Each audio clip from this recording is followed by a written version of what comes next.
નમસ્કાર નમસ્કાર વિદ્યાર્થી મિત્રો.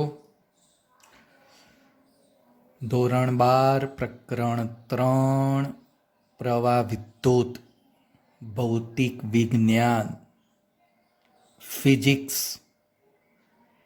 એની અંદર મિત્ર તમે ભણો છો મિશ્ર ધાતુ. ગયું આપણું છેલ્લું જે લેક્ચર હતું ને એમાં મિશ્ર ધાતુના મેં બે નામ દર્શાવેલા હતા, નાઇક્રોમ અને મેંગેનીન. બહુ જ ઉપયોગી બે નામ હતા, પરીક્ષાની અંદર પૂછાઈ શકતા હોય છે MCQ તરીકે.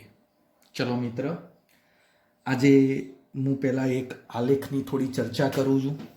બધાની નજર બકા બોર્ડ ઉપર, બધા અહીંયા જોતા રહો ભાઈ. આ બે સૂત્રો તો યાદ છે ને ગયા લેક્ચરમાં?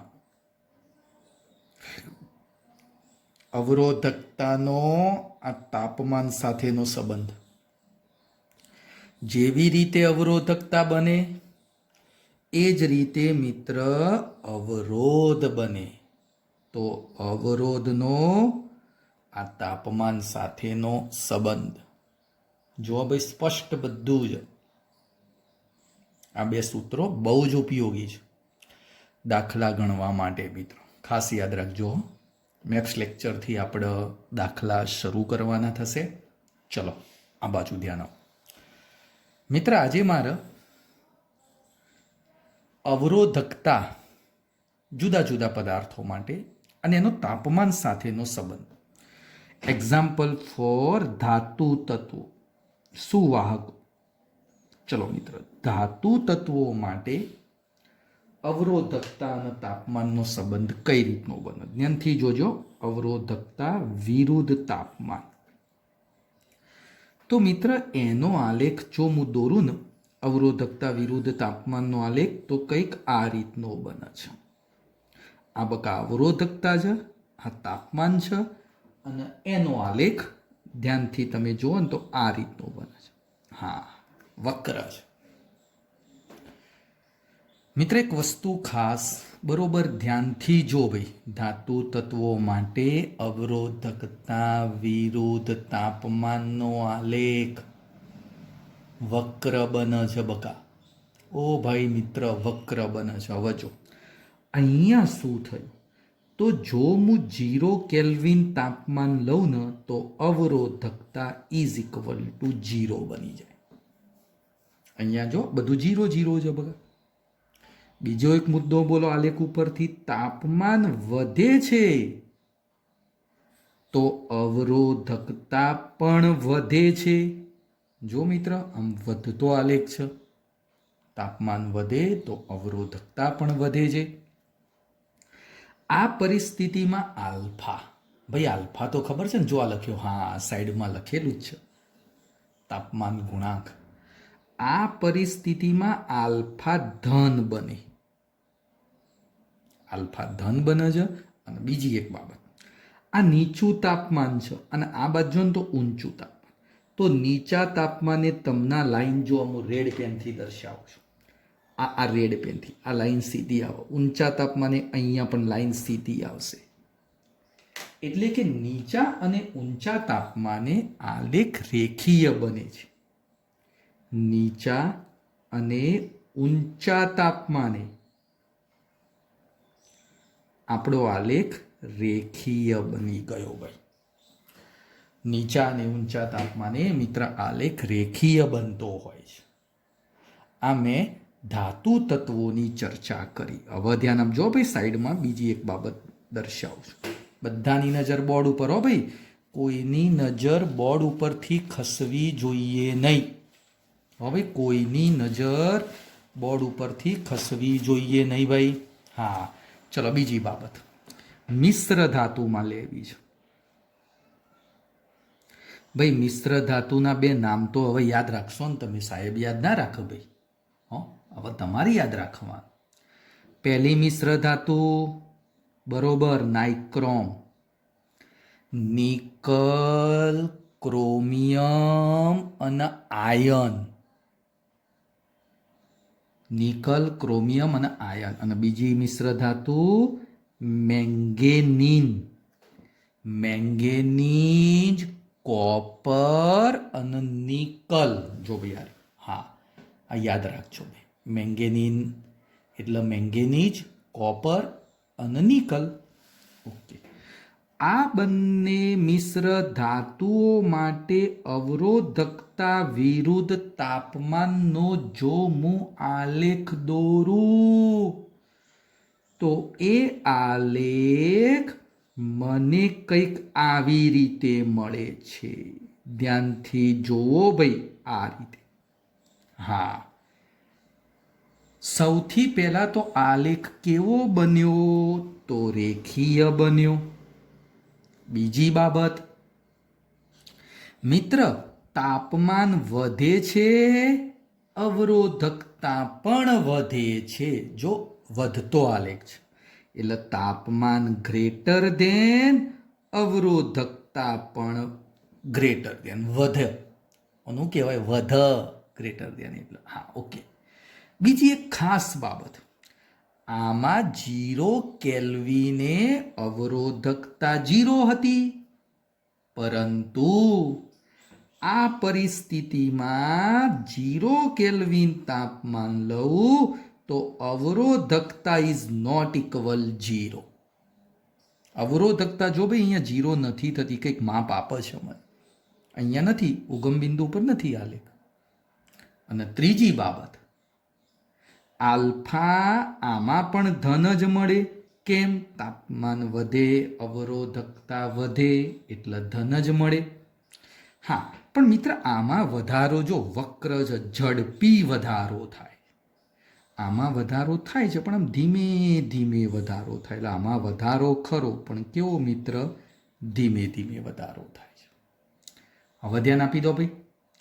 સૌથી ઉપયોગી બાબત, મિત્ર, આની અંદર જો હું મેંગેનીન મિશ્ર ધાતુ લઉં, મેંગેનીન, તો એની અંદર અવરોધકતા તાપમાન સાથે લગભગ અચળ રહે. અવરોધકતા એટલે રો, તાપમાન સાથે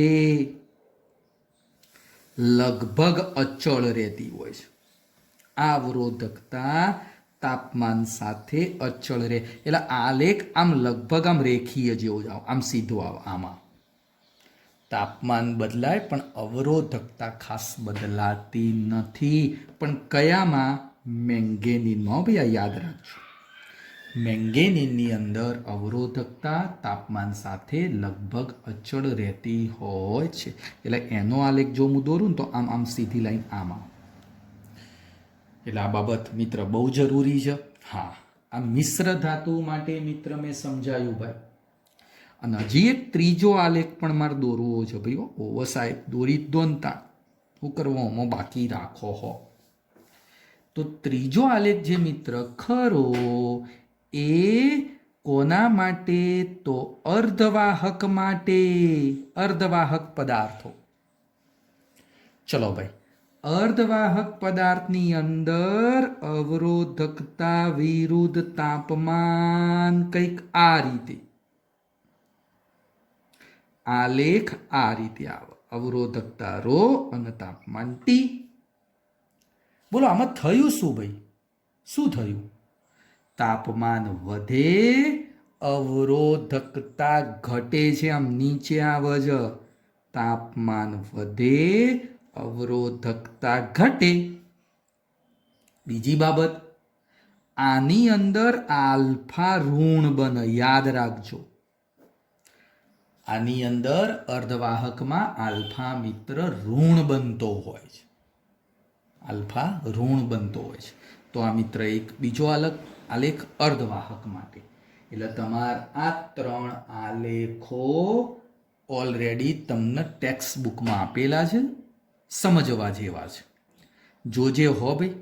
આની અંદર જો ધાતુ તત્વો માટે તાપમાન વધે, અવરોધકતા વધે, મેં આગળ પણ તને ભણાયું હતું. જ્યારે આ પરિસ્થિતિમાં તાપમાન વધે, અવરોધકતા ઘટે અર્ધવાહક માટે, આ બાબત મેં ઓલરેડી સમજાવી દીધી હતી. મિત્ર, જો તમે ટેક્સ્ટબુક જોશો, તમારા જોડે ટેક્સ્ટબુક હોય તો મિત્ર એક બાબત થોડી ધ્યાનમાં રાખવાની છે. અવરોધકતા. મિત્ર, અવરોધકતા પેજ નંબર 102 ઉપર એક ટેબલ આપેલું છે. એની અંદર જુદા જુદા પદાર્થોની અવરોધકતા કીધેલી છે. તો એમાં જો ટેબલ ધ્યાનથી જોશો ને મિત્ર, પેજ નંબર 102 એની અંદર એક ટેબલ છે, એની અંદર અવરોધકતા જોવાની. તો મિત્ર, અવરોધકતા મિશ્ર ધાતુની સૌથી વધારે હોય. જોજો તમે ટેબલમાં, અવરોધકતા મિશ્ર ધાતુની સૌથી વધારે હોય. જ્યારે અર્ધવાહકની અવરોધકતા આના કરતા થોડી ઓછી, અર્ધવાહક એની અવરોધકતા આના કરતા મિત્ર થોડી ઓછી બનતી હોય છે. સૌથી ઓછી અવરોધકતા વાહક પદાર્થની બનતી હોય છે. પેજ નંબર 102 ઉપર તમે જ્યારે જોશો ને ત્યારે તમને ખબર પડશે ભાઈ. બીજી બાબત એમસીક્યુ માટે હો ભાઈ. ચલો જે એક એમસીક્યુની થોડી ચર્ચા કરું તો મિત્ર, તમારા ઘરે ઇસ્ત્રી હોય, ગીઝર હોય, ઇલેક્ટ્રિક ગીઝર, હીટર હોય, આ બધી મિત્ર ઇલેક્ટ્રિક ઉપકરણ, એની અંદર એક કોઇલ હોય. કોઇલ એટલે મિત્ર જે વાયર ગરમ થાય ને એ અંદર એક કોઇલ જેવો ભાગ આવે. હા, દેશી ભાષામાં એનું કોયલ કહેવાય. હારી કોયલ બળી જાય. ઓહો, કોઇલ. એ કોઇલ શાની બનેલી હોય તો નિક્રોમ ધાતુની બનેલી હોય, મિશ્ર ધાતુ હોય નિક્રોમ. અને એની અંદર અવરોધકતા મિત્ર ગલન બિંદુ એ બધા કેવા હોય? ઊંચા હોય. એની અવરોધકતા એ ઊંચી ને એનો ગલન બિંદુ એ બંને પણ મિત્ર ગલન ગુપ્ત ઉષ્મા આપણે કહીએ છીએ એ ઊંચું હોય છે. પણ કયા? નિક્રોમ. શાની અંદર જોવા મળે? ઇસ્ત્રી, ગીઝર, હીટર જેવા ઇલેક્ટ્રિક ઉપકરણમાં. પરીક્ષામાં ચલો એક આવો પ્રશ્ન પૂછાયો, ફ્યુઝ વાયર. દરેકના ઘરે મિત્ર મીટરની અંદર એક ફ્યુઝ વાયર રાખેલો જ હોય મીટર બોક્સમાં. ખબર છે ભાઈ? ફ્યુઝ વાયર ધોરણ 10માં તમે ભણી ગયા. એ શાનો બનેલો હોય? તો ફ્યુઝ વાયર પણ મિશ્ર ધાતુ જ ટીન અને લેડ આ બંનેની મિશ્ર ધાતુનો બનેલો હોય. ટીન અને લેડ મિશ્ર ધાતુ, પણ ભાઈ આની અંદર આના કરતા વિરુદ્ધ હોય. હા, અવરોધકતા વધારે હોય કારણ કે મિશ્ર ધાતુ છે. મિશ્ર ધાતુની અવરોધકતા તો વધારે જ હોય. અને આની અંદર જે ગલન બિંદુ હોય ને એ નીચું હોય. કારણ કે આ વસ્તુ મિત્ર તમને ખબર હોય તો ફ્યુઝ વાયર પીગળી જાય. થોડો પણ પ્રવાહ વધી જાય ને ઘરે એટલે ફ્યુઝ વાયર પીગળી જાય. અને પીગળી જાય એટલે ગલન બિંદુ નીચું. આમાં મિત્ર જે કોઇલ હોય ને એને પીગાળવાની ના હોય, એને વધારે ગરમ કરવાની હોય. વધારે ગરમ કરવી પડે. એટલા માટે એનું ગલન બિંદુ કેવું રાખવામાં આવે? ઊંચું રાખવામાં આવતું હોય છે. આ એક બેઝિક કોન્સેપ્ટ હતો મિત્ર, આ એક બેઝિક બાબત હતી. એટલે આ એક વસ્તુ મિત્ર સમજવા જેવી છે, વ્યવહારમાં પણ ઉપયોગી છે. ચલો એના પછી મિત્ર મારે થોડી આગળની ચર્ચા કરવી છે. મિત્ર આગળ એક અવરોધ વિશે ટોપિક આવે છે. અવરોધ બધા વિદ્યાર્થીઓ હવે ધ્યાનથી જુઓ એ ભાઈ હો. અવરોધ મિત્ર, અવરોધ કોઈ કહેશે? અવરોધ એને આપણે આર વડે દર્શાવતા હોઈએ છીએ અને એનો સંકેત આવી રીતે હોય છે. આર અને આવી રીતે મિત્ર એનો સંકેત હોય છે. ધ્યાનથી સમજજો ભાઈ. જૂના જમાનાની અંદર વાયર વાઉન્ડ અવરોધ વપરાતા હતા. કયા મિત્ર? વાયર વાઉન્ડ અવરોધ વપરાતા હતા જૂના જમાનામાં. વાયર વાઉન્ડ અવરોધ. એક આધાર ઉપર વાયરને વીંટાળી દેવાનું. પ્લાસ્ટિક જેવો મિત્ર એક આધાર, અને એ આધાર ઉપર એક વાયરને વીંટાળી દેવામાં આવતો હતો. આ જૂના જમાનાની મેં મિત્ર વાત કરું છું. હા, જૂના જમાનામાં આ રીતના મિત્ર અવરોધ બનાવવામાં આવતા હતા, એને વાયર વાઉન્ડ કહેતા હતા. મિત્ર, અત્યારના જમાનાની અંદર કાર્બન અવરોધ વપરાય છે. કાર્બન અવરોધ. કાર્બન અવરોધ કઈ રીતે બનાવવામાં આવે છે થોડું ધ્યાનથી સમજજો. એ કાર્બન અવરોધ ગ્રેફાઇટ અને રેઝિનના મિશ્રણમાંથી બનાવવામાં આવે. ગ્રેફાઇટ પ્લસ મિત્ર રેઝિન, આના મિશ્રણને એક નળાકાર આકાર સ્વરૂપે રાખવામાં આવે. આ રીતે આના ઉપર મિત્ર એક પ્લાસ્ટિકનું આવરણ ચડાવી દેવામાં આવે અને એને બે છેડા આપી દેવામાં આવે. આ મિત્ર જે અવરોધ તૈયાર થયો ને, એ અવરોધને કહેવાય કાર્બન અવરોધ કહેવામાં આવતો હોય છે. એને મિત્ર શું કહેવામાં આવતો હોય છે? કાર્બન અવરોધ. ફરીથી બોલો ભાઈ, શું કહેવામાં આવે છે? કાર્બન અવરોધ કહેવામાં આવે છે. ફરીથી બોલું છું. જૂના જમાનાની અંદર વાયર વાઉન્ડ અવરોધ વપરાતો હતો.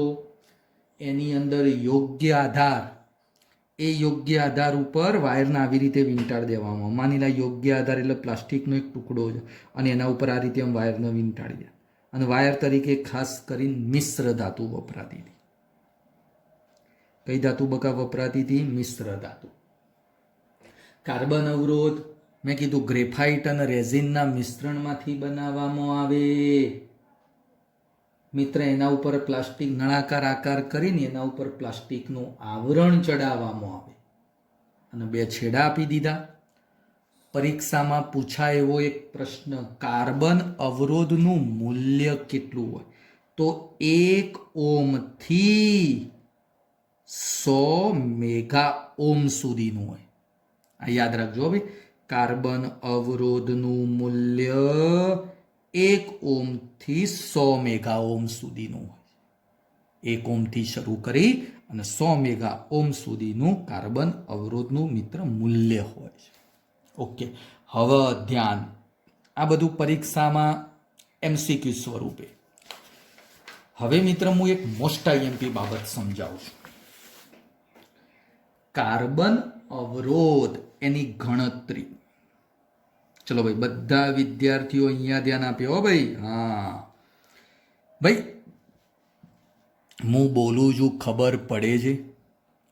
સ્પષ્ટ ગુજરાતી બોલું છું.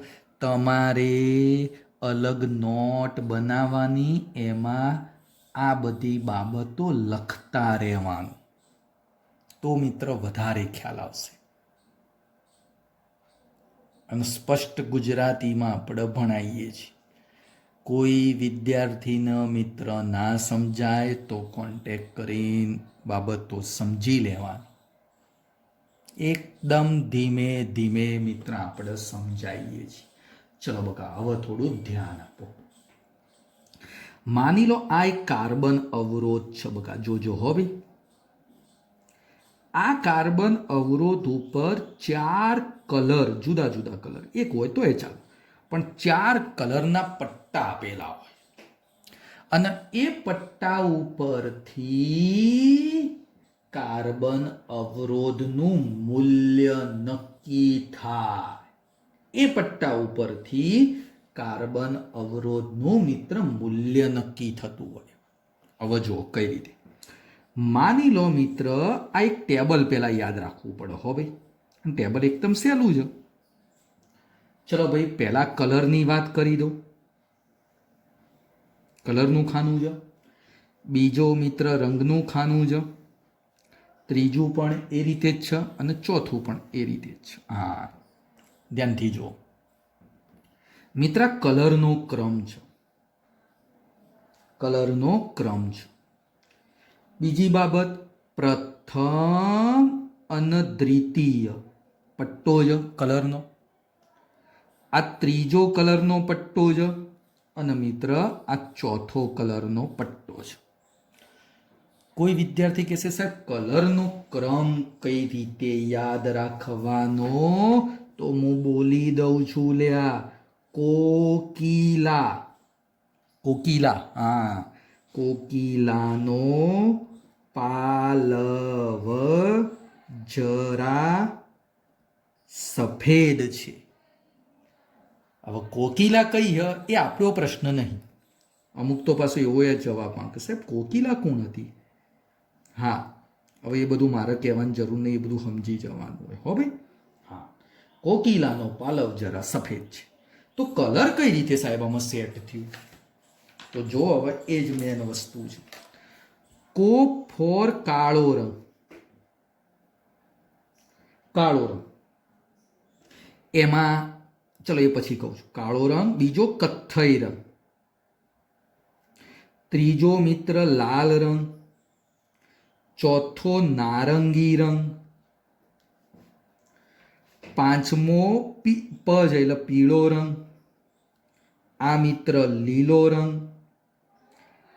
વાદળી રંગ, જ ફોર જાંબલી રંગ, આર ફોર રાખોડી, રાખોડી કહી શકાય.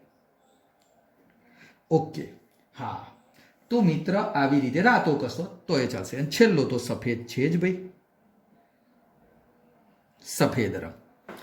હા મિત્ર, આ રીતે રંગ. પછી એક ઇંગ્લિશમાં નામ છો ભાઈ, બી રોય.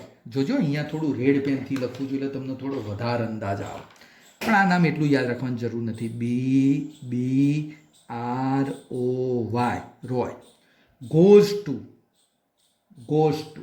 બોમ્બે વાયા ગેટવે ઓફ ઇન્ડિયા. જોજે ફરીથી બી રોય, બી ફોર બ્લેક, ફરીથી બી આવ્યો એટલે બ્રાઉન. જોજો આ બ્લેક, આ બ્રાઉન, આ રેડ, આ ઓરેન્જ, આ યલો, આ ગ્રીન, આ બ્લુ, આ વાયોલેટ, આ ગ્રે અને આ white. Bibi Roy goes to Bombay via Gateway of India. પણ એ યાદ ના રાખતા, આપણે તો કોકિલાને યાદ રાખો. ઓવર કોકિલા. ઓકે સાહેબ, ચલો હવે જોજો અહીંયાથી શરૂ કરવું. 0, આ 1, આ 2, આ 3, આ 4, આ 5, આ 6, આ 7, આ 8 અને આ મિત્ર 9. 9 રંગ મિત્ર મને મળી ગયા. હા, હવે આરામાં 10ની 0, આ 10ની 1, આ 2 હશે ને બકા? હા, ચલો આ 10ની 2, 10ની 3, અહીંયા 10ની 4, એના એ જ લાઈનમાં છે. 10ની 5, 10ની 6, 10ની 7, 10ની 8 અને આ 10ની 9. હવે ચલો આ 1 છે તો અહીંયા 1%, આ 2%, આ 3%, અહીંયા 4%, અહીંયા કશું જ નહીં. અને હવે છેલ્લે બીજા 3 રંગો ઉમેરવાના. એક ગોલ્ડન, એક મિત્ર સિલ્વર અને એક કોઈ રંગ નથી. એટલે આ લાઈન ને આખી ખાલી આ રીતે. હા, હવે અહીંયા ગોલ્ડન હોય તો સીધી 5%, જો વચ્ચે કશું જ નહીં, આ ખાલી. એટલે 4% હતા, અહીંયા કેટલા આવ્યા બકા? 5%. સિલ્વર 10% અને કોઈ રંગ ના હોય તો 20%. હા, ચલો મિત્ર, આટલું ટેબલ તમારે મગજમાં ફિટ કરી દેવાનું, દિલમાં મૂકી દેવાનું, કોઈ ના લઈ જાય હો ભાઈ. હા, હવે ચલો મિત્ર, આપણે એક ઉદાહરણ લઈને આખી ઘટના સમજાવવાની. માની લો પહેલો રંગ છે ને મિત્ર, પહેલો રંગ એ પીળો છે, બીજો રંગ જાંબલી, ત્રીજો રંગ કથ્થઈ છે અને ચોથો રંગ માની લો ગોલ્ડન છે. તો આ કાર્બન અવરોધનું મૂલ્ય કેટલું? 4 રંગો મિત્ર તમને સ્પષ્ટ દેખાય છે, તો મારે આ 4 રંગોમાં મૂલ્ય નક્કી કરવાનું છે. આ 4 રંગોની મદદથી મૂલ્ય નક્કી કરવાનું. ચલો, પહેલો રંગ કયો? હા, બોલો બોલો. પીળો. તો પીળા રંગ માટે જો આ પ્રથમ લખેલો પહેલો રંગ, તો પીળા રંગ માટે કેટલા આવ્યા? 4. તો અહીંયા મિત્ર લખી દો 4. પહેલો રંગ તો પીળો, ક્રમ એનો 4. દ્વિતીય એટલે બીજો રંગ. જો મિત્રો, હા, દ્વિતીય બીજો રંગ જાંબલી. તો જાંબલી માટે કેટલા આવ્યા? જો આરે 7. આ બીજો રંગ અહીંયાથી જ લેવાનો એટલે 7. એટલે કેટલા આવી ગયા બકા? 47. હા, ત્રીજો રંગ આવેલો અહીંયા જોવાનો, કથ્થઈ એટલે આર્યો 10/1. એટલે તમારે લખી દેવાનું ગુણ્યા 10/1. ચોથો રંગ છે ને એ ત્રુટિયાલ, એરર.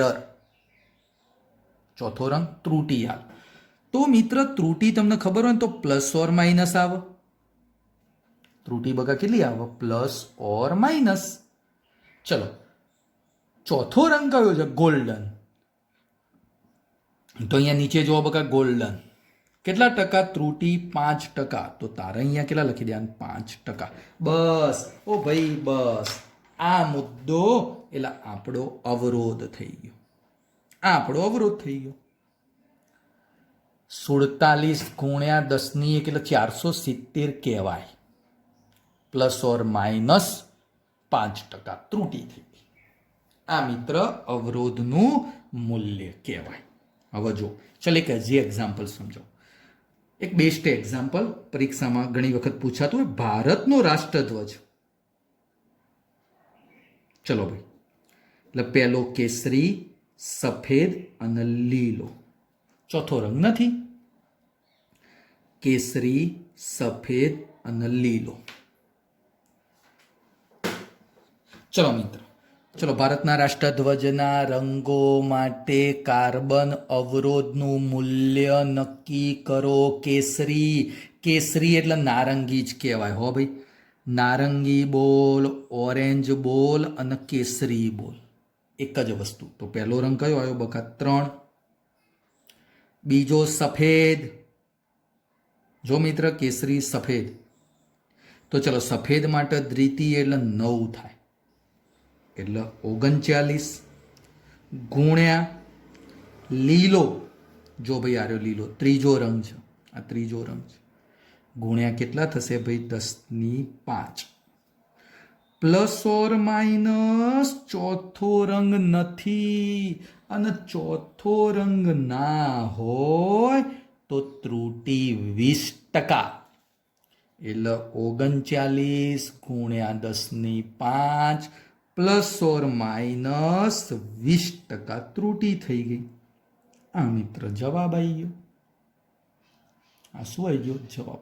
આવી રીતે તમને એમ પણ કે street light, sorry, traffic light. Traffic લાઇટના રંગો માટે કાર્બન અવરોધનું મૂલ્ય નક્કી કરો. ભાઈ ટ્રાફિક લાઇટના રંગોનો ક્રમ ખબર હોવો જોઈએ હો ભાઈ. પહેલો કયો આવે? હા, અટવાઈ જો. ચલો, વિચારવાનું, એ તમારે વિચારવાનું. ટ્રાફિક લાઇટની રંગોની સ્થિતિ માટે કાર્બન અવરોધનું મૂલ્ય કયું? મગજમાં ટ્રાફિક લાઇટમાં 3 લાઇટો હોય, રેડ, યલો અને ગ્રીન. જોજો, તમે જોજો, મારે કહેવું નથી, એ તમારે જાતે કરવાનું. ચલો મિત્રો, ખ્યાલ આવી ગયો ભાઈ?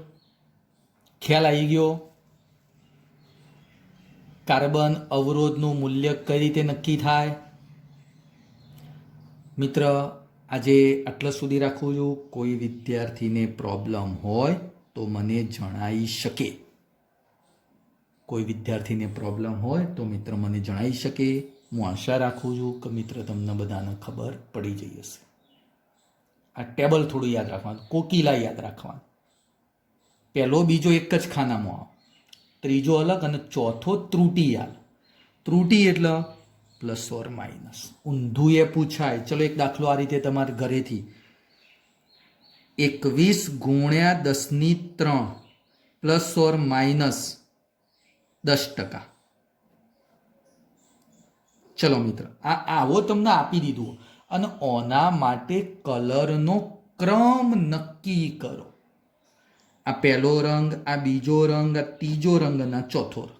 તમારે ક્રમ નક્કી કરવાનો આ હોમવર્કમાં. આ મિત્ર હોમવર્ક. બોલો મિત્રો, ખ્યાલ આવી ગયો બગા? તો આજે આટલા સુધી હું રાખું છું. નેક્સ્ટ ટાઈમની અંદર નવો ટોપિક લઈને મિત્ર હું હાજર થઈશ. Okay, good bye. નમસ્કાર વિદ્યાર્થી મિત્રો. આપણે પ્રકરણ 3 પ્રવાહ વિદ્યુત સમજાવીએ છીએ, જેની અંદર મેં ચેપ્ટરનો એક વિભાગ પૂરો કરી દીધેલો હતો. એક વિભાગ જેની અંદર વિદ્યુત પ્રવાહ, પ્રવાહ ઘનતા,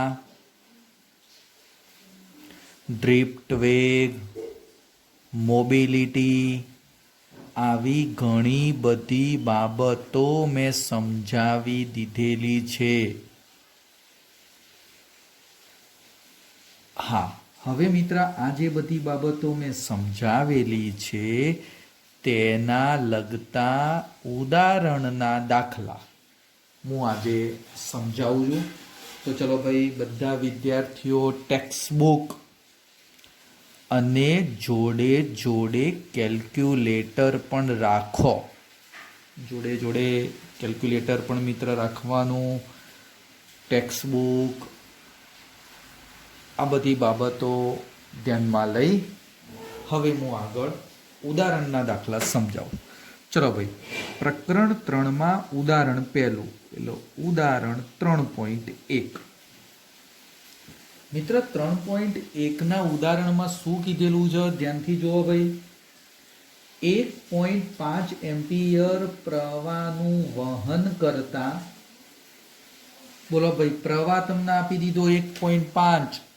ધ્યાનથી જોજો. ચલો ભાઈ, પ્રવાહ I is equal two 1.5 ampere.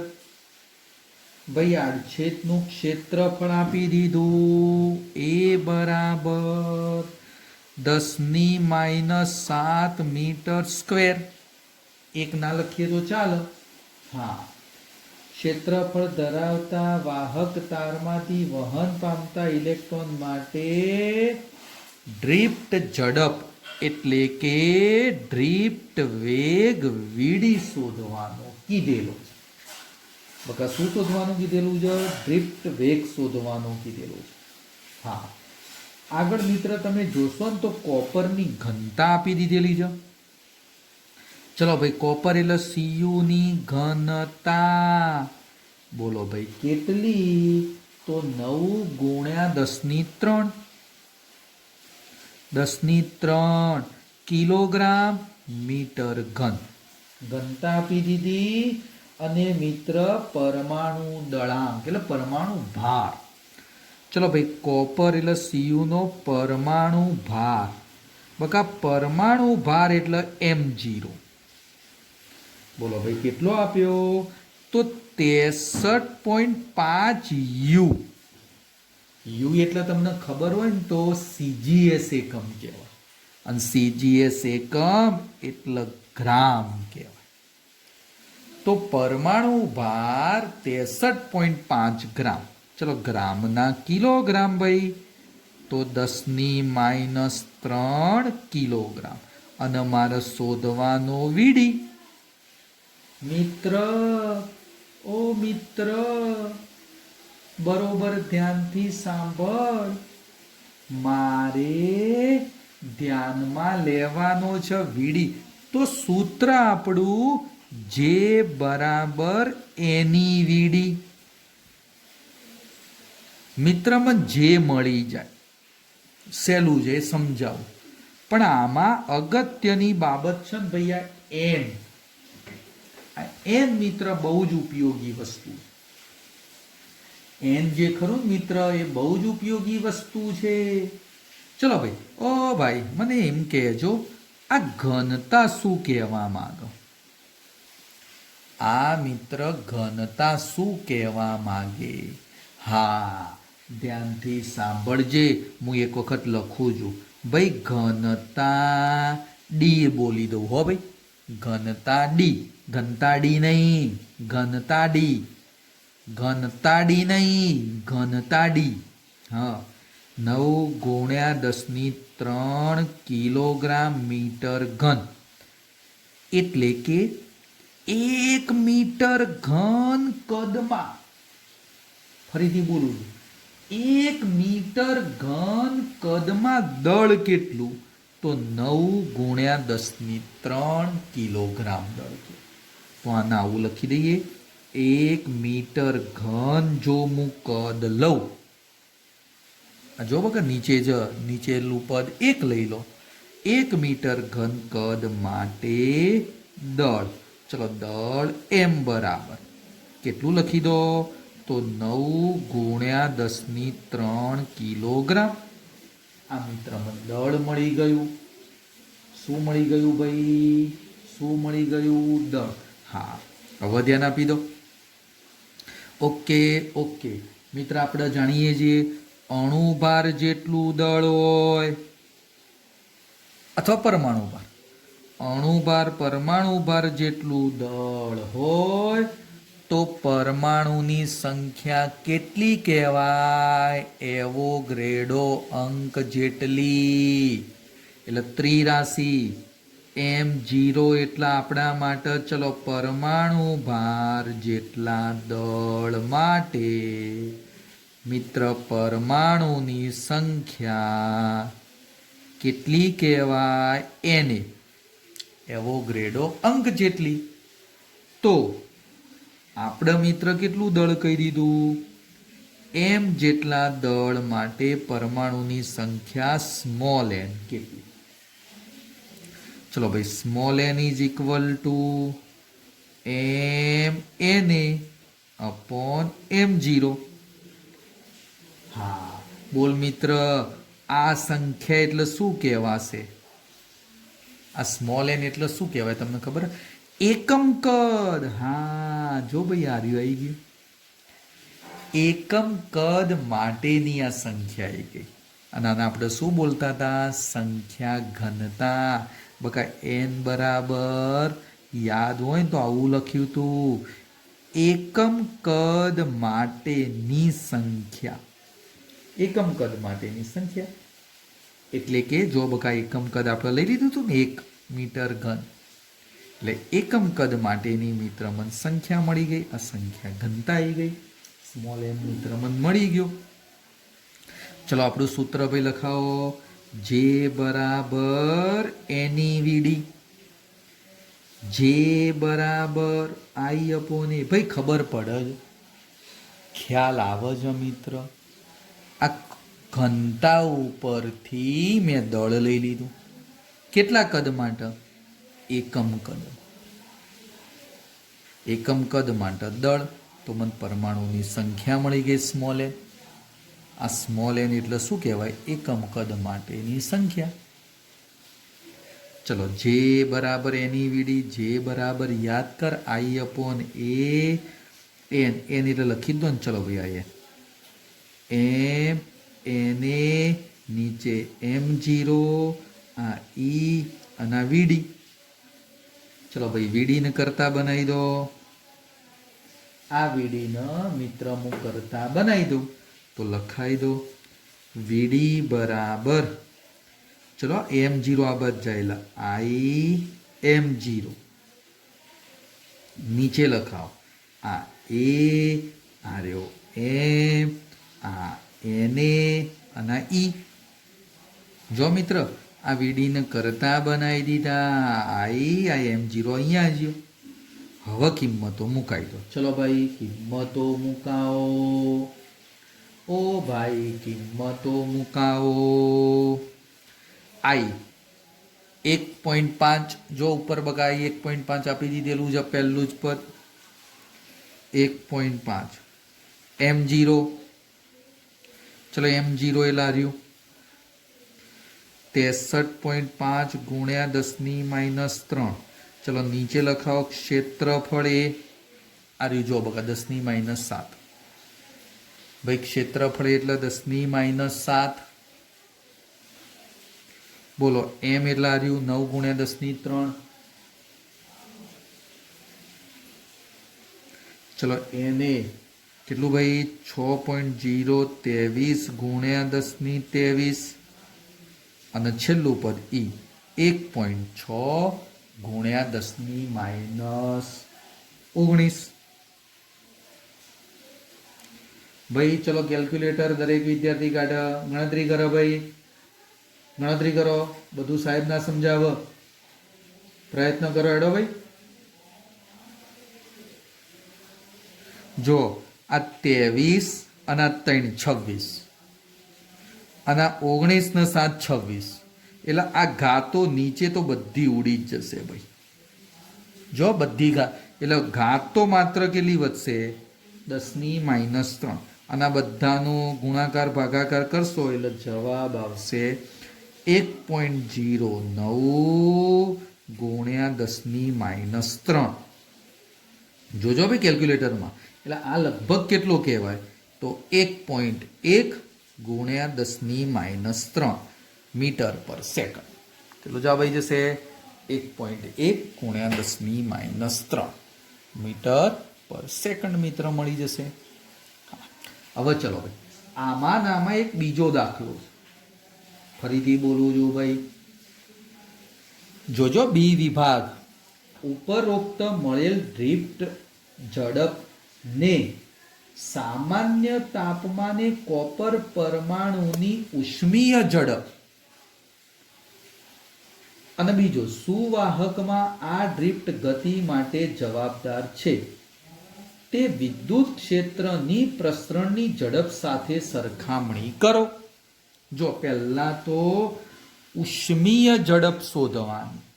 Copper પરમાણુની ઉષ્મીય ઝડપ ધ્યાનથી જો ભાઈ.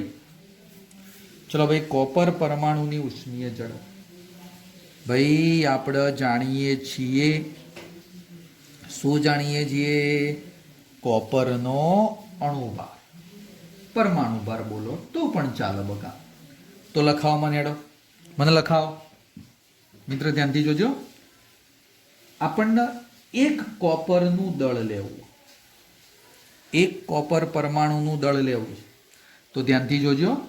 બોલો મિત્ર, આપણે આવું ના લખી શકીએ 0.023 ગુણ્યા 10⁻23 પરમાણુ. એટલે આ કેટલા કહેવાય એને. આટલા પરમાણુ માટે મિત્ર દળ, એને આપણે શું નામ આપી દઈએ? પરમાણુ ભાર. પરમાણુ ભાર જેટલું દળ હોય તો પરમાણુઓની સંખ્યા કેટલી કહેવાય? એવોગ્રેડો અંક જેટલી. તો ભાઈ મારે એક પરમાણુ લેવું, કોપરના એક પરમાણુનું દળ આ સ્મોલ એમ કેટલું. આ પદને શું કહી દઈએ? એને જ કહેવાય ને ભાઈ. તો એને જેટલું દળ પરમાણુઓ હોય તો દળ કેટલું બને બકા? અણુભાર જેટલું, પરમાણુ ભાર જેટલું. તો એક પરમાણુ માટે દળ કેટલું? તો m બરાબર જોજો 1 ગુણ્યા m0 અપોન n. ચલો m0 આપણે આગળ ભણાવી દીધું છે 63.5 ગુણ્યા 10⁻3 અને એને એટલે 6.023 ગુણ્યા 10⁻23. ચલો બકા, તો m બરાબર કેટલું આવી જશે? એનો ગુણોત્તર લેશો ને તો 10.54 ગુણ્યા 10⁻26 કિલોગ્રામ. કેટલું આવી જશે ભાઈ? 10.54 ગુણ્યા 10⁻26 કિલોગ્રામ. હા, આ મિત્ર મને એક કોપરનું દળ મળ્યું. એક પરમાણુનું દળ મિત્ર મન મળ્યું. બરોબર. હા, ચલો ભાઈ, કોપરની ઉષ્મીય ઝડપ કેટલી? ભાઈ ઉષ્મીય ઝડપનું સૂત્ર, ઉષ્મીય ઝડપ અથવા ઉષ્મીય ઉર્જા પહેલા લખી દો. ઉષ્મીય ઉર્જા બધા જાણો છો, 1/2 mv² is equal two 3/2 kBT થાય. 1/2 mv² is equal two 3/2 kBT. ચલો 2 ઉડાડ દો, આ v ને કરતા બનાવી દો, તો v² બરાબર 3 kBT અપોન m અપોન મિત્ર એમ. વર્ગમૂળ લઈ લો તો v બરાબર વર્ગમૂળમાં 3 kBT upon m. 3 kBT upon m. હા, ચલો મિત્ર, હવે કિંમતો મૂકવાની છે ભાઈ.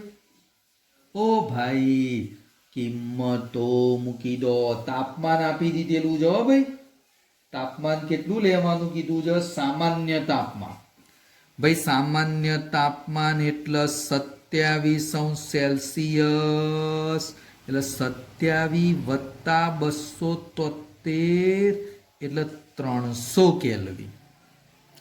તાપમાન 300 કેલ્વિન. કેબી એટલે બોલ્ટ્ઝમેન અચળાંક. બકા કેબી ની વેલ્યુ કોઈને ખબર ખરી ભાઈ? ધોરણ 11માં આવતી હતી. 1.38 ગુણ્યા 10⁻23. 38 ગુણ્યા 10⁻23 SI એકમમાં હો ભાઈ. ચલો કિંમતો મૂકી દો. ધેરફોર v બરાબર વર્ગમૂળમાં હો જો 3 કેબી એટલે આવ્યું 3. ચલો બગા કેબી એટલે 1.38 10⁻23 તાપમાન T એટલે 300 કેલ્વિનમાં અને આ મિત્ર m એટલે દળ જ્વાર્યું 10.54 ગુણ્યા 10⁻26. હા મિત્ર, આનું સાદું રૂપ આલવાનું હો તમારે જાતે. ચલો ભાઈ, કેલ્ક્યુલેટર લઈને બેઠેલા હોય ને તો ફટાફટ સાદું રૂપ આલો. કેવી રીતે આલો? ફટાફટ સાદું રૂપ આલો. કોઈ સાહેબ રાહ નહીં જોવું. ઓવલ્યા બધું સાહેબ ના કરીને આપ.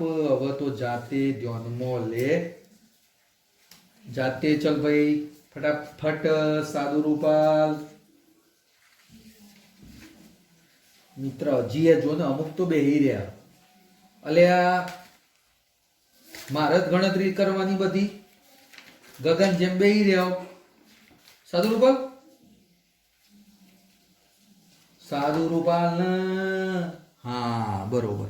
ચલો ભાઈ, સાદું રૂપાલ સો તો જવાબ આવશે સમથિંગ. છેલ્લો જવાબ 2 ગુણ્યા 10⁻2 મીટર પર સેકન્ડ. હા, 2 ગુણ્યા મિત્ર 10⁻2 મીટર પર સેકન્ડ. હા, આ મિત્ર મને જવાબ આવ્યો. હવે થોડું ધ્યાનથી સાંભળ. રકમની અંદર છેલ્લે એક વાક્ય એવું લખેલું છે, વિદ્યુત ક્ષેત્રની પ્રસરણની ઝડપ. ધ્યાનથી જોજો મિત્ર. આ તો મેં કયું શોધી દીધું? ઉષ્મીય ઝડપ. ભાઈ આ કઈ આપણા માટે આવી ગઈ? ઉષ્મીય ઝડપ આવી ગઈ. હવે ચલો ભાઈ, આપણને આગળ એવું કીધેલું છે વિદ્યુત ક્ષેત્રનો વેગ. બકા એક વસ્તુ ધ્યાનથી સાંભળ. વિદ્યુત ક્ષેત્રનો જે વેગ હોય ને, વિદ્યુત ક્ષેત્રની ઝડપ, આ વિદ્યુત ક્ષેત્રની ઝડપ એટલે પ્રકાશની ઝડપ કહેવાય. ચલો એ પ્રકાશની ઝડપનું હું કહી દઉં v ડેશ. અને ભાઈ પ્રકાશની ઝડપ એટલે c, અને c નું મૂલ્ય તને ખબર હોય તો 3 ગુણ્યા 10⁸ મીટર પર સેકન્ડ. એટલે જુઓ ભાઈ, આપણે હું હોધ્યું, ફરીથી બોલું, હું હોધ્યું. એક વિદ્યુત ક્ષેત્રની ઝડપ, બીજું ઉષ્મીય ઝડપ, અને આગળ મેં મિત્ર શું સમજાયું ધ્યાનથી જોઈ લે. હા, આગળ મિત્ર મેં કઈ પદ સમજાયું? ડ્રિફ્ટ વેગ. જો આ ડ્રિફ્ટ વેગ. આ ત્રણ બાબતો મિત્ર આપણને શોધવાની કીધેલી હતી. થોડું સમજવા જેવો દાખલો છે. ઉદાહરણ એક મિત્ર બહુ સમજવા જેવું એટલે ધ્યાનમાં લેવું પડશે. ઓકે, ચલો મિત્ર આગળ ઉદાહરણ નંબર 2. પણ ઉદાહરણ નંબર 2 જે ખરો એ ટોટલી થિયરિકલ છે, એટલે હોમવર્કમાં. ઉદાહરણ નંબર 2 હોમવર્કમાં તમારે ધ્યાનમાં લેવાનો થશે. થિયરિકલ છે, જોઈ લેજો. ચલો ઉદાહરણ નંબર મિત્ર 3 ધ્યાનમાં લો. ઉદાહરણ નંબર 3 ચલો ધ્યાનથી જુઓ. દરેક વિદ્યાર્થી ઉદાહરણ નંબર 3 કાઢે ભાઈ. 3.3 ભાઈ ઉદાહરણ 1 ખબર પડી? ઉદાહરણ 1 મિત્ર ખબર પડી? એક વખત ફરીથી જુઓ, ખ્યાલ આવી જાય એવું જ છે. આ યાદ રાખજો ભાઈ, ઉષ્મીય ઉર્જાનું સૂત્ર 3/2 kBT ધોરણ 11માં આવી ગયેલું છે. ગતિ ઉર્જા ઇઝ ઇક્વલ ટુ 3/2 kBT. એમાંથી મિત્ર વિન કરતા બનાવી દીધા ઝડપ, ઉષ્મીય ઝડપ. કેબી એટલે બોલ્ટ્ઝમેન અચળાંકનું મૂલ્ય આવ્યું. સામાન્ય તાપમાન એટલે 27°C. એ બંને કિંમત આમાં મૂકી દેવાની, સાદું રૂપ આ ઉષ્મીય ઝડપ મળી જશે. ઓકે, ચલો આગળ ધ્યાન ઉદાહરણ નંબર 3.3. મિત્ર એક ઇલેક્ટ્રિક ટોસ્ટરમાં ગરમ કરવા માટે નિક્રોમ તારનો ઉપયોગ થાય છે. ઓરડાના તાપમાને અવરોધ આપ્યો. ચલો ઓરડાનું તાપમાન એટલે આપણા માટે સંદર્ભ તાપમાન 27°C. અને એ વખતે અવરોધ આપી દીધો R0. ચલો મિત્ર અવરોધ કેટલો આપેલો છે? રકમ જુઓ, 75.3 ઓહ્મ આપી દીધો. આગળ જ્યારે ટોસ્ટરને 230 વોલ્ટેજના ઉદ્ગમ સાથે જોડ્યું તો મિત્ર પ્રવાહ 2.68 એમ્પિયર જેટલો બન્યો. તો નિક્રોમ તારનું તાપમાન કેટલું હશે? જોજો મિત્ર, કેટલા વોલ્ટેજ લાગુ પાડ્યા? 230 વોલ્ટેજ. તો પ્રવાહ કેટલો પસાર થયો? 2.68 એમ્પિયર પ્રવાહ પસાર. ચલો પ્રવાહ પસાર થયો તો હવે નિક્રોમ તારનું તાપમાન કેટલું શોધવાનું. નિક્રોમ તારમાં પેલા આટલું તાપમાન હતું ને મિત્ર, એ વખત અવરોધ આટલો હતો. આટલો વોલ્ટેજ, આટલો પ્રવાહ, તો તાપમાન કેટલું? ભાઈ આટલા વોલ્ટેજ, આટલો પ્રવાહ પસાર કરો તો અવરોધ કેટલો બને? ચલો હોજો, V/I. ચલો ભાઈ V એટલે 230 અને 2.68. તો ચલો ભાઈ કેટલો અવરોધ થઈ જશે? જો આનું સાદું રૂપ આલશો ને તો 85.82 ઓહ્મ મિત્ર મને અવરોધ મળી જાય. હા, હજી રકમમાં જુઓ મિત્ર, આલ્ફા કરીને એક શબ્દ આપેલો છે. છેલ્લો તાપમાન ગુણાંક 1.70 ગુણ્યા 10⁻⁴ અંશ સેલ્સિયસ ઇનવર્સ. અલ્યા એકદમ સહેલો દાખલો, હવે તો જાતે ગણી લેવાય. આના સૂત્રો મેં તમને ખાસ કીધા હતા મિત્ર. R is equal to R01 plus alpha T minus T0. બોલા સૂત્ર ભણાયું તું ને ભાઈ, સાચું કે અને કીધું તું IMP. R આવી ગયો, R0 આવી ગયો, લખાવો R 85.82. R0 લખાવો 75.3. આ એક એમના એમ, આલ્ફા એમના એમ, T ટી એમના એમ ને T0 પણ એમના એમ જ. ચલો આના આ બાદ લાવી દો એટલે ભાગાકારમાં આવી જશે. એટલે જોજો આ પદ અહીંયા ભાગાકારમાં આવી 75.3. ચલો ભાગાકાર કરશો તો જવાબ સમથિંગ 1.1397. 1.1397. આ એક આ બાજુ આવે -1 ભાઈ. જો એક તો આ બાજુ હતો, વિરુદ્ધ બાજુ જતો રહ્યો, બીજી બાજુ જતો રહ્યો એટલે -1. તો વધ્યું શું? Alpha T minus T0. બોલો ભાઈ હું કરું કોહેડો. તો આર્યો જવાબ 0.1397. એક પોઈન્ટ આટલામાંથી એક બાદ કરી દીધું 13, અને આલ્ફા નીચે આવી ગયો ભાગાકારમાં એટલે ટી માઇનસ ટી. ઓકે ચલો બકા 0.1397 ભાગ્યા આલ્ફા એટલે આલ્ફાનું પદ કેટલું છે? આલ્ફા એટલે હા રહ્યો જો લખાઈ દો. આના બાદ લખો બકા ટી માઇનસ T0 0.1397. આલ્ફા એટલે 1.70 ગુણ્યા 10 - 4. 1.70 ગુણ્યા 10 - 4. ચલો આનું સાદું રૂપ આવશે ને ભાઈ. ઓ ભાઈ તો આનો જવાબ બનશે 0.0820 આવશે કંઈક સમથિંગ. આ -4 ઉપર ગયા 10 + 4. 10 + 4. ચલો બગા આ +4 આમાં કન્વર્ટ કરો. આ +4 આમાં કન્વર્ટ કરો એટલે 820 થઈ જાય. કેટલા થઈ જશે? 820. T0 આ બાર લઈ જા 820 વત્તા T0. T0 કેટલા હતા? 27. તો 27 બીજા આવી ગયા. તો જવાબ કેટલો બની ગયો? 847 સેલ્સિયસ. આ મિત્ર આપણો જવાબ 847 સેલ્સિયસ મિત્ર જવાબ મળી ગયો ભાઈ. એકદમ સિમ્પલ દાખલો છે. બોલ ભાઈ ખબર પડી?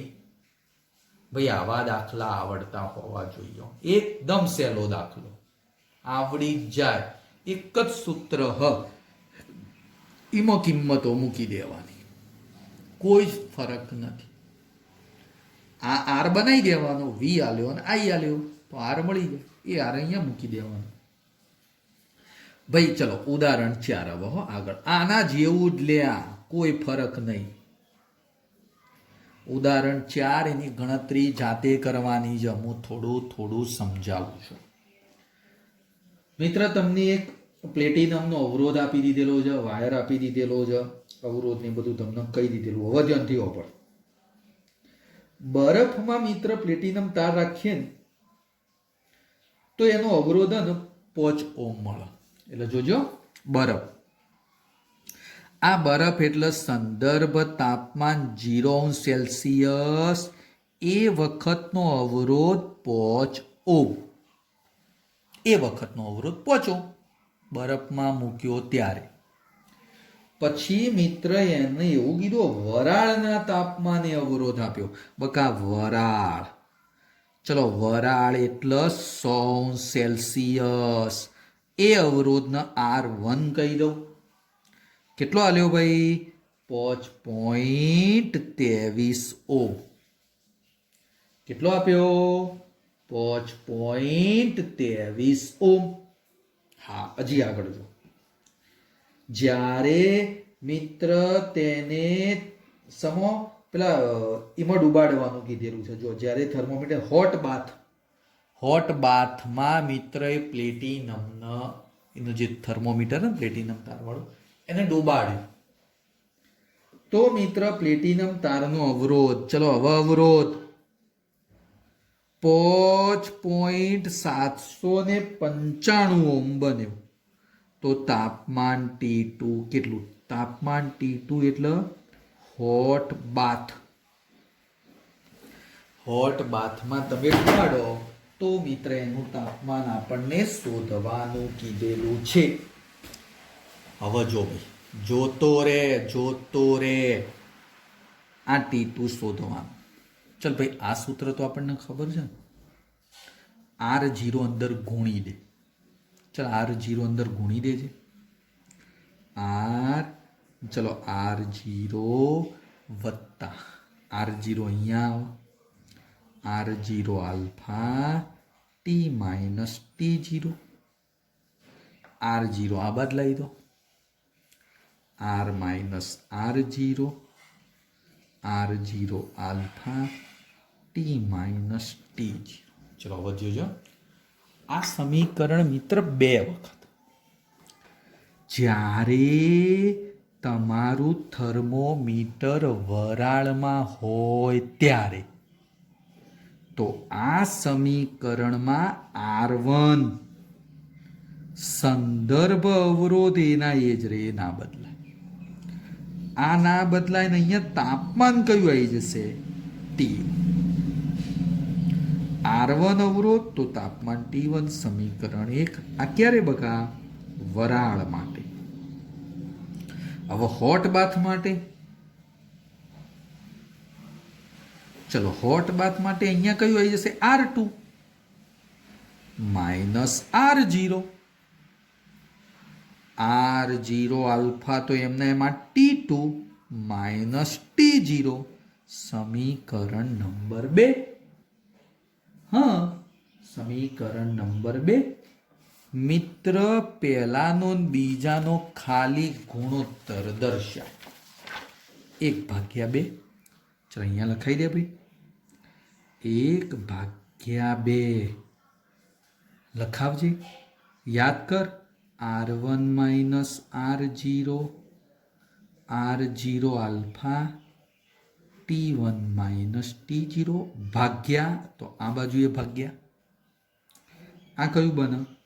R2 માઇનસ R0 બરાબર અહીંયા વચ્ચે આવી ગયો. આ તો એમના એમ જ હતું, T2 માઇનસ T0. બોલ આ ઢસ R1 R2 ની કિંમત મેળવવાની. હા ખાલી ચલ R1 ની કિંમત જોતો રે. 5.23 હતી જો R1.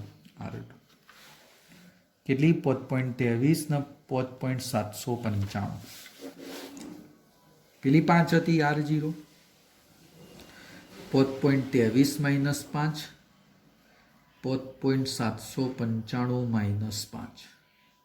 ચલો T1 તાપમાન કેટલું હતું જો ભાઈ? આ જુઓ, T1 100, T2 0 અને સોરી T0 એટલે 0, T2 શોધવાના. તો લખાવ, T1 એટલે 100, T0 એટલે 0, T2 શોધવાના અને T0 એટલે 0 લખતા નથી. ચલો આર્યું કેટલું થઈ જશે? 0.23.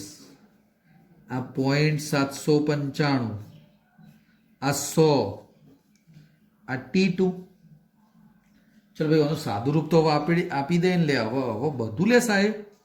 આ નઠોર થઈ ગયા. અરે આ T2 આ બાજુ આવે, આ 0.23 અરે આ બાજુ છે એટલે 100 ગુણ ભાઈ ઓનો, અને 100 ગુણ એટલે આવી રીતે બની જશે ને 7 9 5 79.5 અને 0.23 ભાગી દે એટલે T2 નો જવાબ. કેલ્ક્યુલેટર કાઢે દે, કેલ્ક્યુલેટર કાઢ. કેટલો આવી જશે? 345.65 આવશે. લગભગ 345.65 સેલ્સિયસ આવશે. આ મિત્ર મને T2 મળી ગયા. તો જો ત્રીજું ઉદાહરણ ના ચોથું ઉદાહરણ લગભગ હરખા જેવા જ છે. બોલો મિત્ર. નમસ્કાર મારા વાલા વિદ્યાર્થીઓ. આજે કંઈક નવું મિત્ર પ્રકરણ 3 પ્રવાહ વિદ્યુત. જો ભાઈ રોજે રોજ આપણે કંઈક નવું જ ભણાવીએ છીએ, પણ આજની જે બાબતો મિત્ર હું તમને ભણાવવા જઈ રહ્યો છું એ બાબતો વ્યવહારિક બહુ ઉપયોગી છે. વ્યવહારમાં મિત્ર એનો બહુ જ ઉપયોગ થતો હોય છે. ચલો એવો એક ટોપિક આજે આપણે સમજવાનું છે વિદ્યુત ઉર્જા અને પાવર. ભાઈ ધ્યાનથી જોઈ લેજો ભાઈ, ટોપિક છે વિદ્યુત ઉર્જા અને પાવર. મિત્ર, પાવરનો બીજો શબ્દ જો તમને ખબર હોય ને તો કાર્યત્વરા.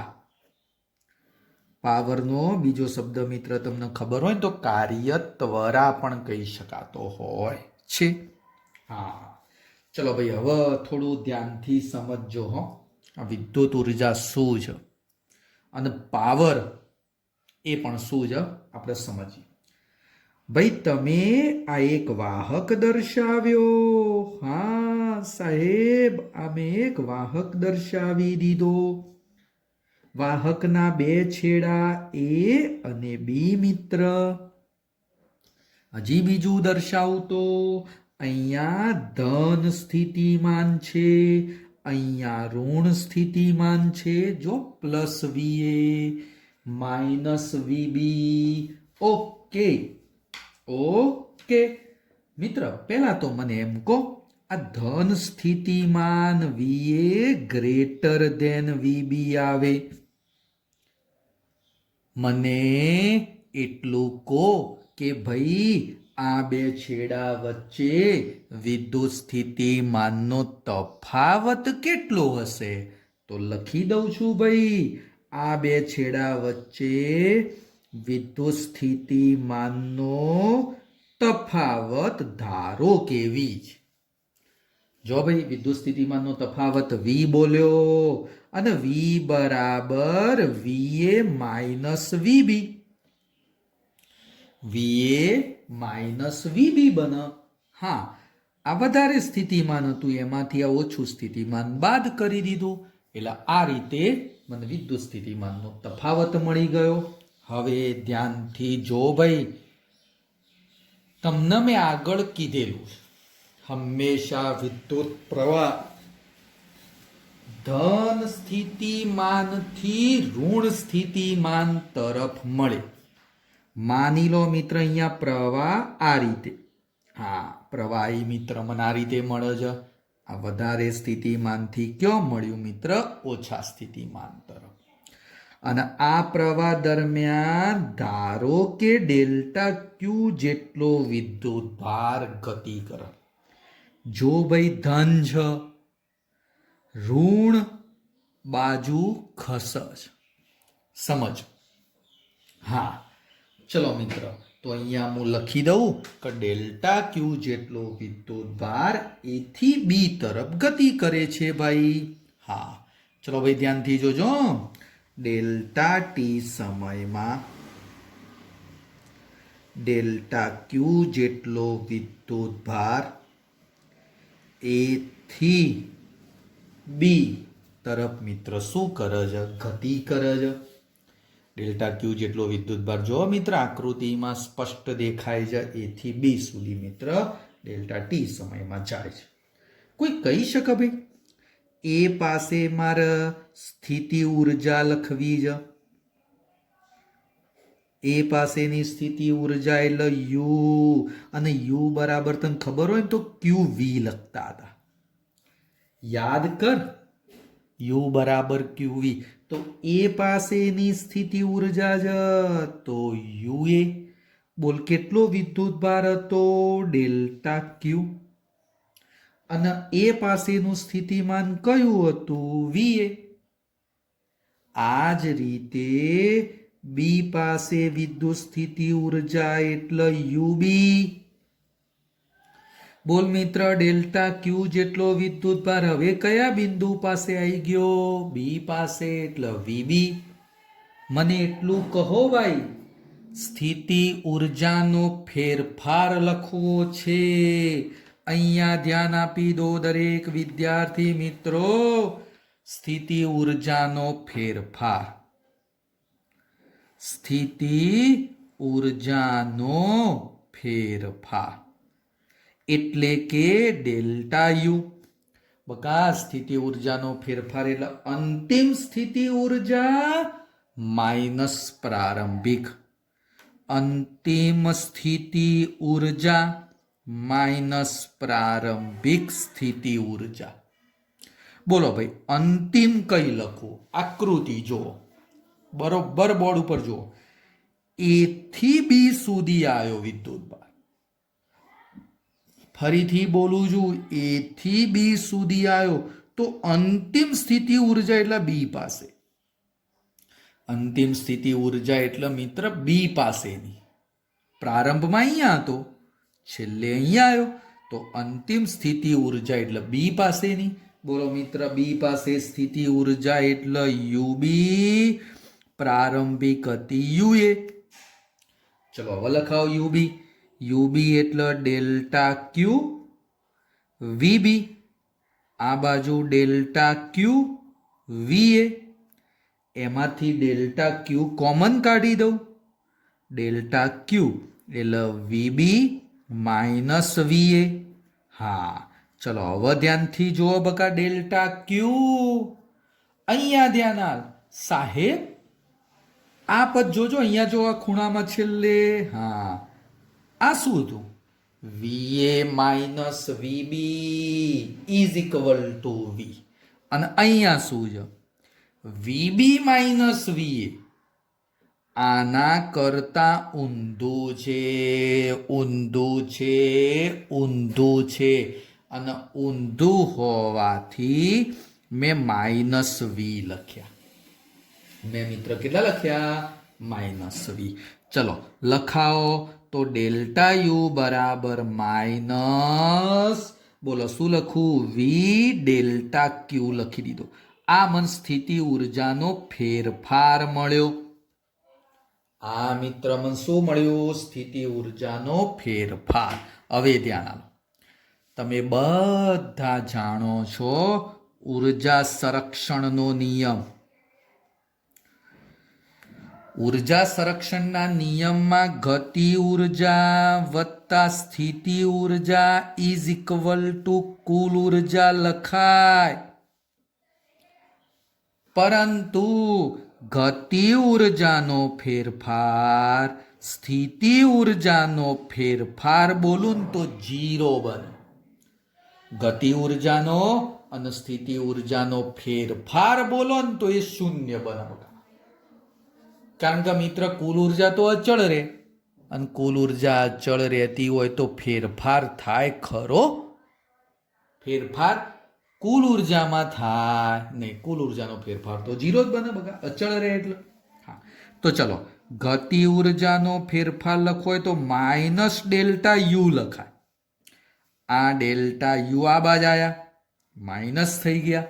હા, આ ડેલ્ટા યુ માઇનસ વાળું પદ ચલો આમાં મૂકો ભાઈ. તો ધેરફોર ડેલ્ટા કે બરાબર આ માઇનસ પ્લસ. શું થઈ ગયું ભાઈ? પ્લસ. કયું પદ? વી ડેલ્ટા ક્યુ.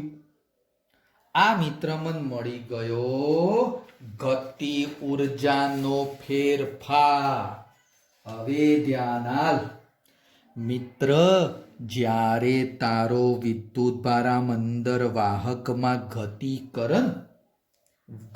કરન મિત્ર, એટલે રસ્તામાં અવરોધ હોય. હા બકા, અવરોધ આવે, અને અવરોધના કારણે એ વિદ્યુતભાર મિત્ર ગતિનો વિરોધ થાય. એ વિદ્યુતભાર ઉપર ગતિનો થોડો વિરોધ થાય, અને એના કારણે વાહકમાં ઉષ્મા ઉર્જા ઉત્પન્ન થાય, વાહક ગરમ થાય. તમે ઘરે પણ મિત્ર મોબાઈલ ચાર્જ કરવા મૂક્યો હોય ને તો એ વાયરને અડજો. એ વાયર મિત્ર કેવો થયો હશે? ગરમ થયો હશે. વાયર ગરમ થયો હોય એનો મતલબ કે વિદ્યુત ભાર જ્યારે વાહકમાં ગતિ કરે ને એટલે વાહક ગરમ થાય. તો મિત્ર અહીંયા ઉત્પન્ન થતી ઉષ્મા ઉર્જા, વાહકમાં ઉત્પન્ન થતી ઉષ્મા ઉર્જામાં લખવી.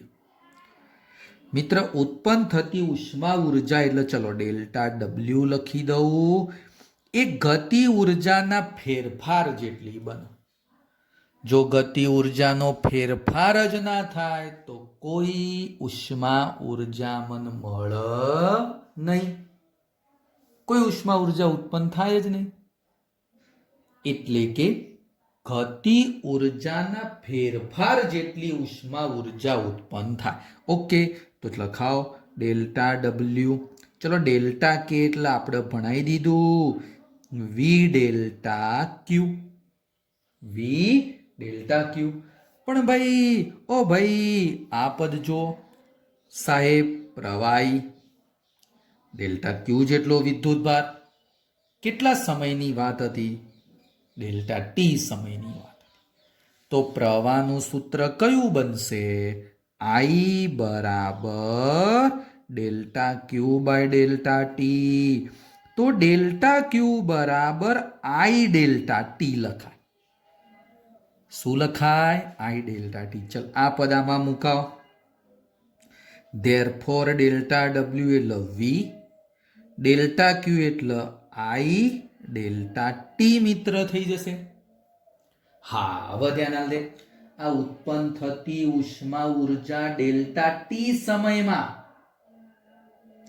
કોઈ વિદ્યાર્થી કે સાહેબ મારે તો કુલ ઉત્પન્ન થતી ઉષ્મા ઉર્જા લેવી છે, કુલ ઉષ્મા ઉર્જા લેવી છે. તો ધ્યાનથી સાંભળજે, ધ્યાનથી સાંભળજે ભાઈ. આવી રીતે પણ લખી શકાય. કુલ ઉષ્મા ઉર્જા લેવી હોય તો W ઇઝ ઇક્વલ ટુ સંકલન ડેલ્ટા W. આ પદ અહીંયા મૂકી દે. પરંતુ આપણે એની જરૂર નથી, નથી જરૂર. ચલો જરૂર શાની છે સાહેબ? તો આ ડેલ્ટા ટી એના નીચે લખાવ, ડેલ્ટા ટી નીચે લખાવ. તો therefore delta W upon delta T is equal two VI, is equal two VI. ઓ ભાઈ આ શું થયું? ઉર્જા ભાગ્યા સમય. શું થયું? ઉર્જા ભાગ્યા સમય. શું થયું? ઉર્જા ભાગ્યા સમય એટલે કહેવાય પાવર. અને શું કહેવાશે? પાવર. ઉત્પન્ન થતી ઉષ્મા ઉર્જા અને એ ઉત્પન્ન થતી ઉષ્મા ઉર્જા ઉપરથી મિત્ર મને પાવર મળે. તો પાવર P બરાબર VI. પાવર મિત્ર P બરાબર શું લખી શકાય? VI.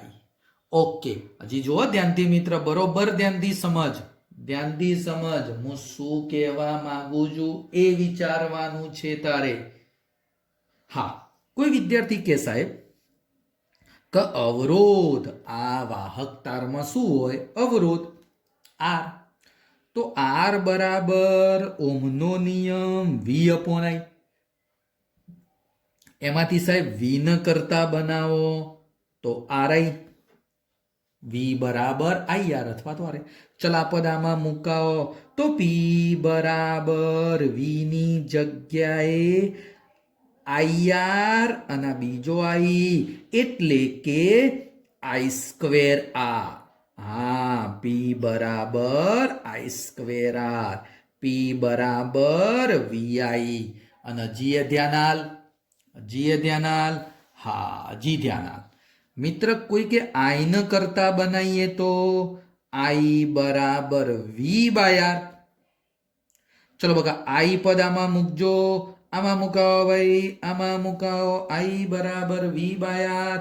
તો power P is equal two V તો હતો અને બીજો V બાય R આવ્યો એટલે V સ્ક્વેર બાય R. ભાઈ ખબર પડી? ખબર પડી મને એમ કે બોલ ભાઈ. I ની જગ્યાએ હું લખ્યું? V by R. અહીંયા મેં V બાય R મૂકી દીધું એટલે એક V હતો, આ બીજો V એટલે V સ્ક્વેર બાય R. ભાઈ આ બધું શું કહેવાય? તો હા, આ બધું કહેવાય કે જ્યારે પેલા વાહકમાં અવરોધ હોય અને પ્રવાહ પસાર થાય ને તો વ્યય થતો પાવર દર્શાવે. આ ઉર્જા ઉત્પન્ન થઈ, અને ઉર્જા ઉત્પન્ન થઈ એ ક્યાંથી થઈ? તો પેલો પાવરનો વ્યય થયો. મિત્ર, આને કહેવામાં આવે વ્યય થતો પાવર. મગજમાં ઉતારી દે, વ્યય થતો પાવર. 3 સૂત્રો. અવરોધની અંદર વ્યય થતો પાવર. તમે અવરોધ ધ્યાનમાં લો મિત્ર. અવરોધ આર વડે વ્યય થતો પાવર. તો જોજે, પાવર પી બરાબર વીઆઈ એ લખાય, પાવર પી બરાબર આઈ સ્ક્વેર આર એ લખાય. જો આર્યું. અને પાવર પી બરાબર વી સ્ક્વેર બાય આર એ લખાય. ધ્યાનથી સમજજો ભાઈ, હું બોલું જોઈએ સમજજે. આ શું દર્શાવ્યું? કે જ્યારે મિત્ર અવરોધ હતો, એ અવરોધમાં હું પ્રવાહ પસાર કરું ત્યારે એ અવરોધના કારણે પાવરનો વ્યય થયો. તાર ગરમ થયો એટલે પાવરનો વ્યય થયો. પણ મિત્ર, એક વસ્તુ સમજવાની છે. કોઈ પણ મિત્ર તમે એક બેટરી ધ્યાનમાં લેશો ને, બેટરીનો સિમ્બોલ આપણે બનાવી દીધો તો આ રીતે. હા, માની લો મિત્ર, બેટરીના પોઝિટિવમાંથી આમ પ્રવાહ બહાર આવે છે બકા. તો બેટરી શું કામ કરે? ધ્યાનથી સમજજે. બેટરી હે ને મિત્ર, પાવર ઉત્પન્ન કરે, એનર્જી આપે. મેં આગળ આવું કીધું હતું, પેલો વિદ્યુત ભાર આમ ગતિ કરે ને, જ્યારે આ નેગેટિવ છેડા જોડે આવે ને, એટલે એના જોડે એનર્જી ખલાસ થઈ જાય. આમ એકદમ ઢીલો થઈને આટલા આવી જાય. એટલે બેટરી શું કરે? લે તું એનર્જી લેશે અને આમ બેટરીમાંથી બહાર નીકળશે. આ એનર્જી આવી. આમ અવરોધમાં ફરે. જો આ રીતે માની લે અવરોધ હોય ને, હા, આમ અવરોધમાં ફરે. પણ અવરોધમાં ફરે એટલે મિત્ર શું થાય? અવરોધના અંદર એ એનર્જી આપે જાય. એને ગતિ કરવા માટે એનર્જીની જરૂર પડે. એ એનર્જી મિત્ર વાપરી દે, પાછો અહીંયા આવી ગયો. એટલે શું થયું? પાછી એનર્જી ખલાસ થઈ ગઈ. એટલે બેટરીનું કામ શું કહું? એનર્જી આપવાનું. તો મિત્ર, બેટરી જોડે પણ કંઈક તાકાત હોય, એનર્જી સ્ત્રોત છે. તો આ બેટરીનો પાવર પી બરાબર વીઆઈ લખાય. પી બરાબર વીઆઈ એ બેટરીનો પાવર છે, બેટરીની તાકાત છે. અને આ પી બરાબર વીઆઈ, હા, આ શું છે? પેલા અવરોધના કારણે વ્યય થતો પાવર છે. બંનેમાં કોમન સૂત્ર. કોઈ કે સાહેબ આ સૂત્ર અહીંયા લખાય, કોઈ વાંધો નહીં. પણ બે વસ્તુઓ અલગ બને છે. જ્યારે અવરોધની અંદર પ્રવાહ પસાર થતો હોય ને, ત્યારે અવરોધના કારણે પાવરનો વ્યય થાય. એ આવ્યો વ્યય થતો પાવર કહેવાય. તો આ કયો? આ બેટરીની તાકાત દર્શાવે છે. બેટરી જોડે કંઈક પાવર છે, શક્તિ છે. બેટરી જોડે બકા કંઈક શક્તિ હોય ને તો જ પેલો વિદ્યુત ભાર ગતિ કરાવી શકે.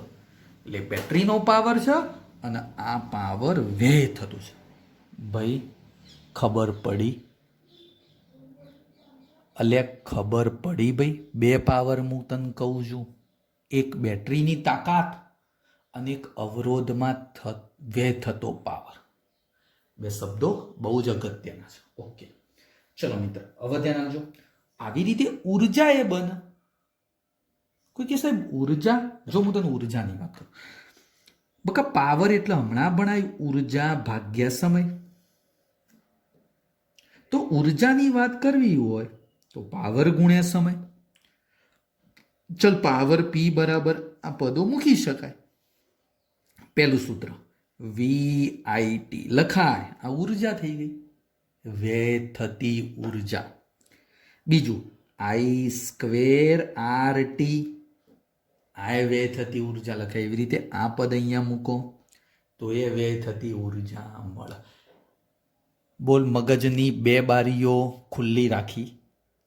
એક બારીમાં આ ખ્યાલ આવ્યો, અવરોધના કારણે વ્યય થતો પાવર છે. બોલ, આ પાવર ખબર પડી? બેટરીનો પાવર છે.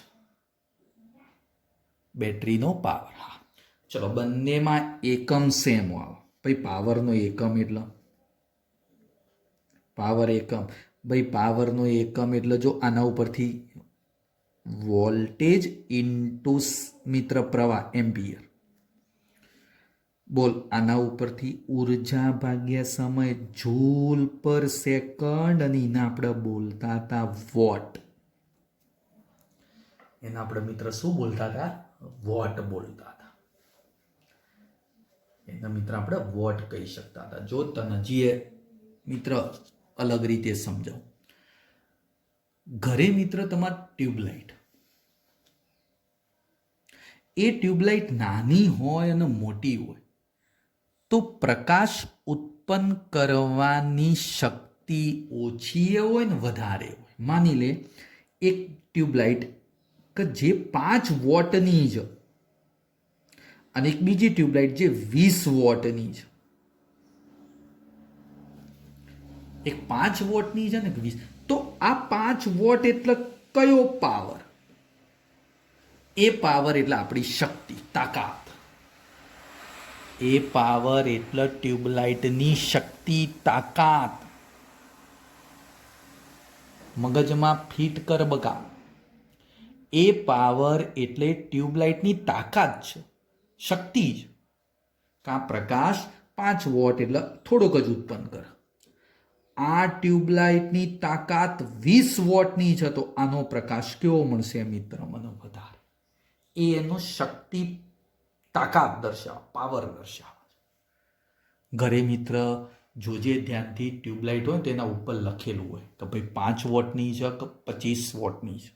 એ વોટ જે ખરો ને બકા, એ ટ્યુબલાઇટની શક્તિનું પ્રદર્શન કરે છે. પછી એ ટ્યુબલાઇટ તમે ભરાવો, ટ્યુબલાઇટ ચાલુ થાય એટલે મિત્ર વાયરની અંદર જ્યારે પ્રવાહ પસાર થાય એટલે વાયર ગરમ થાય. તો એ ગરમ જે થાય ને એ શું દર્શાવે? વ્યય થતો પાવર દર્શાવે. ભૂલ ના પડે બકા. ભાઈ ખબર પડી જશે ને? ઓકે. હા, હવે ચલો મિત્ર બીજી એક નાનકડી થોડી ચર્ચા કરવી છે મારે. ભાઈ નાનકડી છે. કેવી? નાનકડી છે. ધ્યાનથી જોજે. માની લે મિત્ર, હું એમ કહી દઉં કે એક અહીંયા નર્મદા ડેમ છે. નર્મદા ડેમ આગળ વીજળી ઉત્પન્ન થાય છે. માની લો એ વીજળી જે ઉત્પન્ન થઈ એની તાકાત છે ને 50 વોટની છે, અને એ વીજળી આપણા ઘર સુધી મોકલવી છે. આપણું ઘર છે અહીંયા, અને આ માની લે નર્મદા ડેમ છે. એ ઘર સુધી મિત્ર મોકલવી છે. હવે આ તો એની તાકાત હતી 50 વોટ. હવે રસ્તામાં મિત્ર જ્યારે વાયરમાં એ વીજળી પસાર થાય તો શું થાય? પાવરનો વ્યય થાય. તો આટલા આવતા આવતા 50માંથી 5 બની જાય. આ ચાલે લે આવું. 50 ઉત્પન્ન કરી, પણ રસ્તામાં જ્યારે વીજળી વિદ્યુત મોકલ્યો ને એટલે રસ્તામાં એ પાવરનો શું કરે છે? વ્યય થાય. વાયરની અંદર અવરોધ હોય, એ અવરોધ પાવરનો વ્યય કરે છે. આ ચાલે નહીં. આ બકા ના ચાલે. મારે તો અહીંયા 50 ઉત્પન્ન કરીને અહીંયા 50 મોકલવી છે. તો ધ્યાન આપજો.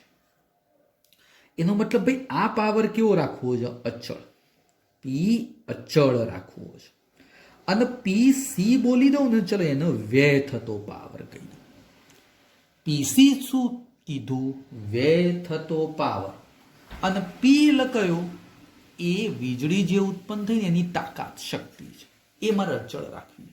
જો આકૃતિમાં આ 50, આ 50, આ મારે પી અચળ રાખવું છે.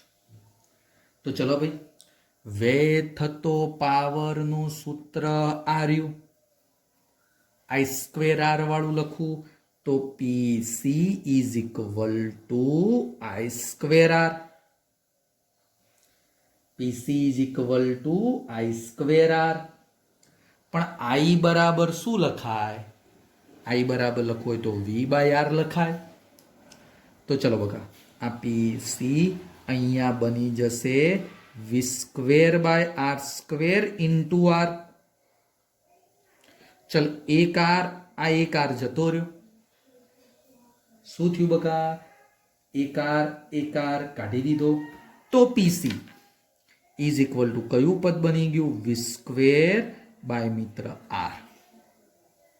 હવે ધ્યાન આલ. પીસી ઇઝ ઇક્વલ ટુ, સોરી ભાઈ, આપણે શું લખ્યું હતું? આઈની જગ્યાએ વી બાય આર. ચલો આઈની જગ્યાએ લખી દીધું વી સ્ક્વેર, નીચે આર સ્ક્વેર. એક આર જતો રહ્યો. ઓકે, ચલો મિત્ર હવે થોડું ધ્યાન આપી દેજો. પણ આપણે પાવર શબ્દ લાવો છો. એક મિનિટ ભાઈ, આપણે અહીંયા વી નહીં લાવો, પાવર શબ્દ લાવો છો. એક મિનિટ હો બગા. ચલો ભાઈ, આપણે આ સૂત્ર ધ્યાનમાં લઈએ તો પાવર પી બરાબર વી ઇન્ટુ આઈ. પાવર પી બરાબર બકા શું બોલી દો? વી ઇન્ટુ આઈ. તો ચલો આઈની જગ્યાએ શું લખાય? પી અપોન વી. ચલો અહીંયા લખાવો. પીસી બરાબર આઈની જગ્યાએ તો પી, આ વી કયો આવશે? નીચે. તો આઈ સ્ક્વેરની જગ્યાએ આર્યું લખાવો. પી સ્ક્વેર વી સ્ક્વેર ઇન્ટુ આર. હા, હવે ધ્યાન આપ. મારે શું અચળ રાખવું છે?